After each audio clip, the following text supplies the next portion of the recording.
So my fiance and I are huge fans.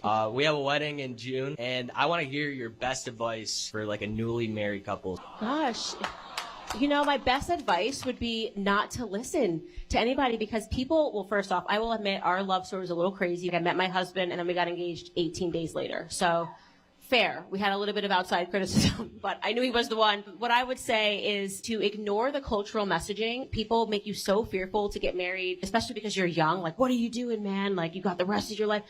Your life begins once you're married. You never feel more secure. You're married to your best friend. You know, you're not even thinking about the itch to go out and to meet some new people, because every day you wake up and you have your best friend there. And I can't explain to you what that fills you with emotionally. It's going to be beautiful. The journey is going to be wonderful. And everything that they're telling you culturally is a lie. Your life is just about to begin. It's not over. So God bless you guys on your journey. Thank you. God bless. Wow. Oh, they in the middle of that marital high, boy. They. Ooh. Oh, I definitely would not say don't listen to nobody. Yes. That's not wise. Nope. Even the wisest people listen to counsel. Like, I put it to you like this. You don't want to listen to everybody. That I totally agree with. Mm-hmm. Don't listen to everybody. But I do believe that you should be able to listen to people who have what it is you want. Mm-hmm. And they've shown they have a proven track record. I saw somebody make a comment on one of our videos, I think last week, where they were saying that they got the best advice about relationships from someone who wasn't in a relationship or who wasn't married or who was divorced or something like that. Because they're like, you know, just because that person isn't necessarily married, let's say, and you're married, doesn't mean that they can't give you good advice. Okay. And I would say, you know what? That's actually true. Yep. Because I do think you have to know the person and know the source. I believe that they can tell you what not to do and share with you the experiences that they had that led them to the point where they ended their relationship and advise you to go the clear opposite. Yep. I do believe that they can do that. So I wouldn't say that, you know, you can't take advice from someone who's not in your situation. However, by and large, I think that if you want to have a successful relationship, a successful marriage, you want to get that kind of advice from people who you see that have that. Yes. Because they can give you the blueprint. Mm-hmm. Like with business, they say success leaves clues. Yep. That's real talk. Every business is not going to look 100% the same, but there are certain core values that are the base of that successful business that allows them to have longevity. And I think it's the same thing, not relating marriage to a business. I think that there's something to be said that when you get advice from people who are where it is you want to be in a relationship, there are certain commonalities. You're going to have certain core things that's going to allow you to get that longevity, if that makes sense. First thing that I would say, they met and were engaged in 18 days, and I don't know how long their engagement was. Low key, that was scary. Yeah.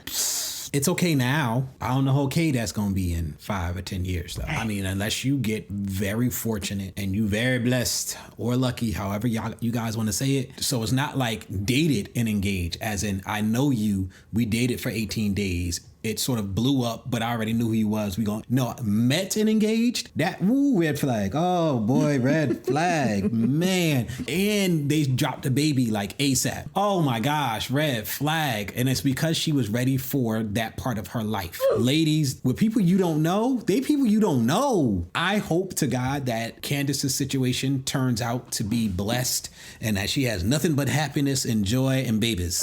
That's what I hope. But the likelihood of that happening under those circumstances is very low. Don't do that, y'all. Don't do it. I'm gonna just tell you flat, don't do that. She can say don't listen, but she just say fair. Don't do that. Nope. Don't do that. Nope. No. Part of the reason why I wanted to do this is because it was good to hear somebody talking about marriage from a positive standpoint. Yes. Marriage is not like this death trap that everybody seems to say it is. Like, yes, there are times when it's hard. It's not the easiest. You have to have certain conversations. Certain things are going on in your relationship. Certain things are going on in your life. And, you know, maybe you guys are just butting heads or you're just having issues, whatever the case may be. I get all of that. I do. I really do. And that is the part that a lot of people talk about because it's something that people need to be aware of, that is going to come and you will have to work through this. Right. Don't just think that it's going to be a fairy tale and a fantasy. There's going to come a time where this is going to happen and you're going to have to deal with the consequences of that. But very rarely do you hear, no, marriage actually is pretty darn good. It's a great thing. When I compare this to me being single, yeah, it's pretty awesome. I'm sorry. I'm gonna just call it what it is. It's pretty awesome. Yep. Is it always easy? No, especially when you have kids. But guess what? That's life. Life is not easy. That is the truth. We do a lot of comparing being married to single situations, and then we forget that when we were single, we all wanted to be in a relationship. And then when we were in a relationship, we all wanted to be single.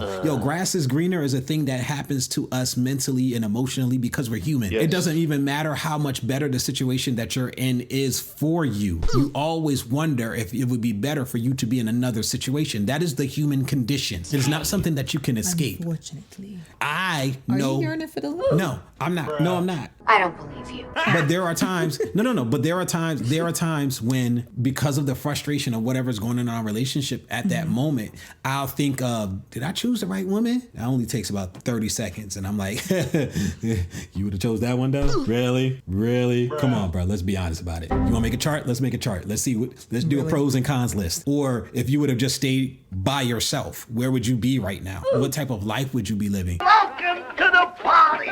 You did a video. Hopefully I'll remember to put it in or link it or something. And it'll probably be like one of the floating things if I remember to link it, where we talked about the benefits of marriage. And they talked about how married people, I don't remember if it was specifically men or just married people, because I think they said people make 44% more money than people who are single. Married people tend to live longer. Married people, and of course these are all barring good marriages that are pretty decent, because men, we can have an marriage and we'll still reap all of these benefits. Women, it has to actually be a marriage that they're still fully engaged. If they at least are content in the marriage, men don't even got to be completely content. It'll just become a part of their routine. It's just because we look at life differently based on how we are biologically as men and as women. Like marriage as a whole is better for men when it comes to health and when it comes to finances and when it comes to sex life. Period. Full stop. Nothing else to it.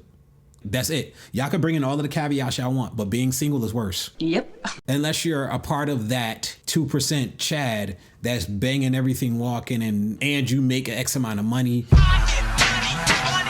I get it. And you work out at the gym. Like if you doing all of these things for yourself and, that's cool. But that ain't 90% of guys. Yep. And I'm not talking to the 10% of guys. I'm talking about the other 90% of us. The regular guys. The people who are the backbone of this country, who are holding it up. The construction workers and the teachers and the people that work in the sewer and the power company and the delivery truck drivers and the regular normal guys. Yep. I'm not talking about rappers. I'm not talking about, because that's what we tend to like to do. We like to put all of these other extenuating circumstances on the things we're saying just because we don't want to accept the reality of the situation. Even if only 25% of marriages are happy and healthy, that is still a higher percentage of people that are reaping the benefits that marriage has than single people reaping the same benefits. Yep. Bar none. Even if it's only 25% of marriages, there are not 25% of people who are having the same benefits. Period. It's just better. And I know we try to find every way to say that it's not. Yeah, you avoid going out and having diseases, but what if your mate cheats? Looking at the data, approximately 20-something%, 30% of marriages, people cheat. Both men and women cheat about equally because women are fully integrated into the workforce.